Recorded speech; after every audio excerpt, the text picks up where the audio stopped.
During 6th century Arabia, women at that time were essentially considered property and had absolutely no civil rights. Nabi Sallallahu Alaihi Wasallam gave women the right to own property and other marital and inheritance rights. Did you know that the daughters and wives of the Sahaba radiallahu anhum who inherited their husband and father's wealth, if they lived in any other part of the world at that time, they probably wouldn't have been able to inherit? France only allowed women to inherit in 1791. It was only in 1848 that the Married Women's Property Act was passed in New York. This enabled married women to receive rent and inherit. What about women and business dealings? Khadija radiallahu anha was a very successful businesswoman. If she lived in Europe, this would not have been possible for at least another 200 years. It was only in the 800s that the Anglo-Saxon laws allowed women to own their own property before and after marriage and to conduct business as equals with men. In the UK, up until the 1100s, 500 years after the era of Nabi Sallallahu Alaihi Wasallam, married women could still not own property.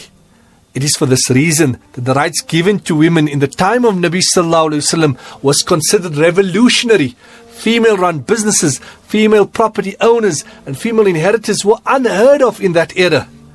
As far as inheritance is concerned, many argue in the name of female rights that Islamic inheritance allows a male to take double the amount of a female. This point actually speaks in favor of women, not against women. Women are only given half as much as their brothers because the men have financial responsibilities for family expenses.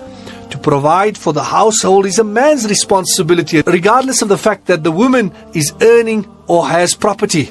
It is wrong to demand that the earning woman or a woman with property should help to provide household expenses.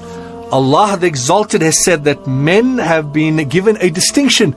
Therefore, as a man, now that you've been given the right of Qawwam, guardian, a leader, you should fulfill your responsibility to your wife and children. It's your obligation. Keeping all of this in mind, we need to understand that Islam honored and dignified the Muslim woman and guaranteed economic security for her when it obliged the man to provide for her, to dedicate her life for her fundamental and sublime mission in life, which is to take care of her house, husband and children, and being far away from the worries of making a living.